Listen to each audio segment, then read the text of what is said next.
Oh my god, I can't see anything. Dude, the road is like soaked. Oh. And what I'm taking out is this, the Tuareg. Oh yeah. Wow. Alright, here we go. Ooh. First session of the day, I will be on the Tuono V4 Factory Edition. I'm really excited to see what this bike is like, and thank you to you guys who actually I put a poll out there, what, a month ago or so, between the RS660 and this V4, and well,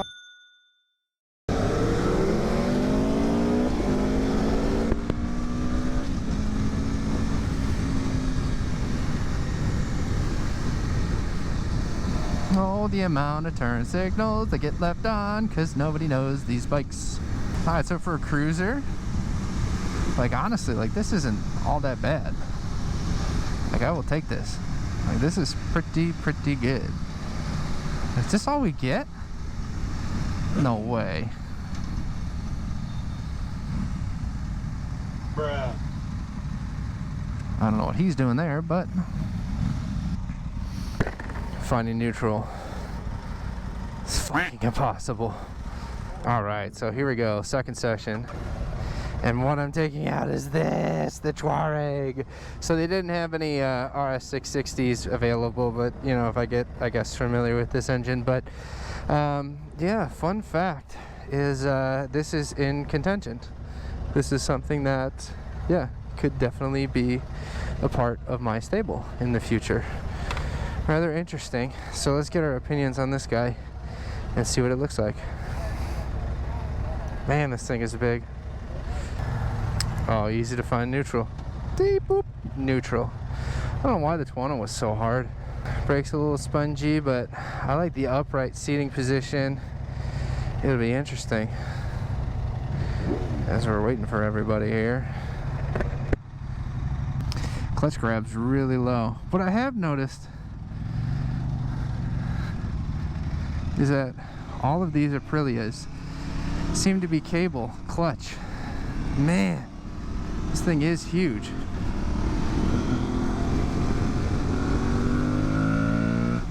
Whoa. I wonder what that red light was. But this thing is huge. And the wind buffeting is pretty good. I like that. Oh, this thing would be awesome on like a really cold or really kind of just brisk morning. Like, oh, here we go.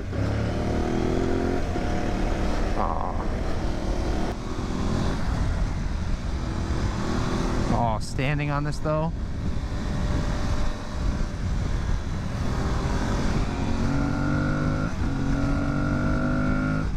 I mean, there's a good amount of power there. I would definitely feel more torque from the 690, but it's still pretty good. I mean, it's not bad for something like this. Just to cruise on, to go far on. Oh, that would be absolutely ideal. Like wide open. Yeah, you're really not going to impress many people with that. That's just kind of the way it rumbles. But I mean, still, it's pretty darn good. I mean, being up here in this upright position, in a comfortable position, you're definitely sitting in the bike. Like, speeding, standing up. Like, oh.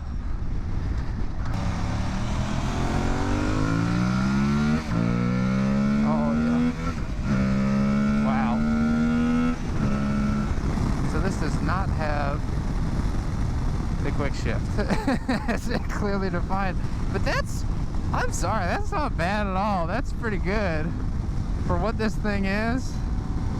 Now, this is the first adventure bike I've ridden in a long time, and the other KTM 890 Adventure R was faster, but it was a much bigger bike.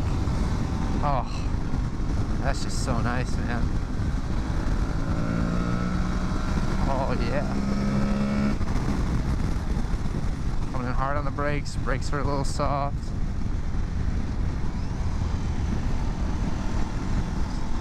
but it is fairly good.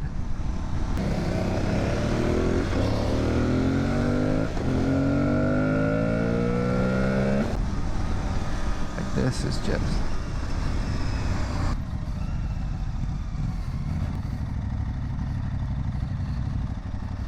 Dude, thoroughly impressed. Thoroughly impressed.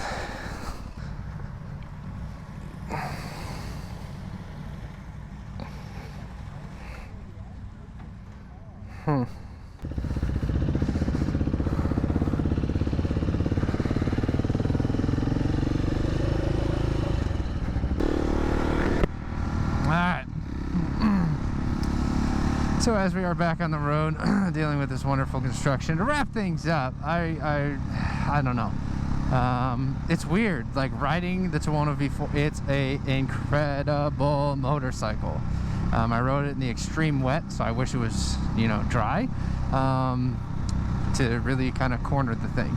But straight line speed, oh my god, there's just too much there. There's just way too much. Oh, it puts a smile on my face every time. And it did sort of like to ride slow, but not really so much. But it was good. But then, you know, riding the Tuareg, the egg, we'll call it. It was just sort of, I don't know, like it was, I'm not used to adventure bikes. Like it was cool, it was fun, like it was halfway decent on the power. It was comfortable, I could ride that thing for probably 4 days straight. But it didn't, yeah, how do I put this? Didn't wow me like the Tuono. It was still pretty good. I thought it was still pretty cool, but didn't have that same wow factor. I think that bike is 100% all about the destination. It is. There's no doubt in my mind that it is 1000% the destination and not necessarily the bike with that. But what we're gonna do is we're gonna get on the highway here and we're gonna head to the Dynojet? God, I can't pronounce any of these damn names for these freaking motorcycle companies. Their grand opening here in Phoenix. So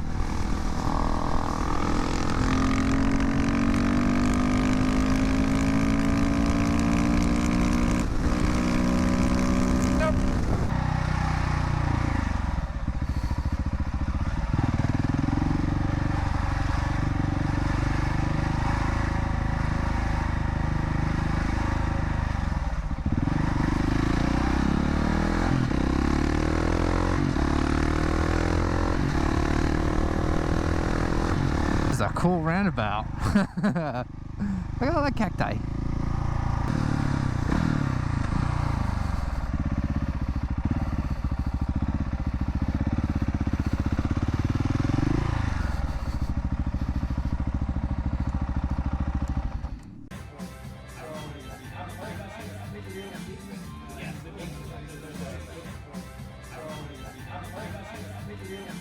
So that place was beyond a mess, and I didn't stay for long, and I got, what, basically 2 pictures and video.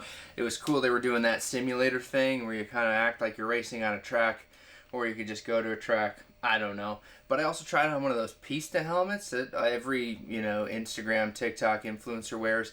And how do you wear those? I thought they were garbage. Just my opinion, but they were terrible in my opinion. I don't know. Whatever. But either way, going back to the decision between the two, obviously I didn't get a chance to ride the RS660. I think from a power to weight standpoint, it's going to be close to this bike. Yes, I know it's not as fast. Yes, I know the gearing's a lot different, so you can go faster on the highway and blah, blah, blah. But I don't want to buy just another one of these. I would rather buy something in either a totally different category or something with a lot different ergonomics or power. So between the Tuono V4 and, well, the Tuareg, I thought the Tuono had so much emotion, it had so much power. It was still kind of wet, so I really couldn't throw it in, but it felt like a nimble bike. It felt awesome. If I had $20,000+ in my pocket, sure, I would love one, but at the same time, I've already got an intense street bike that can handle the corners just as well, if not better, than that Tuono. The only thing I'm lacking is, truthfully, speed. right? Because you go to a track day and you see anybody on a 400 and they can kick probably a majority of people's asses just because they're that good at riding. Late braking, correct apex, looking through the corner, exit speed is so much higher than, you know, most people. So you can get around power limitations on the track for aggressive riding. So, brings me to the Tuareg. Here we go. Okay, so, adventure bike. It felt numb. It didn't feel like anything. It was just boring. But I guess it's then supposed to be the tool to bring you on the adventure to the cool place to then bring out the emotion in you. Which then, if that makes sense, I like it.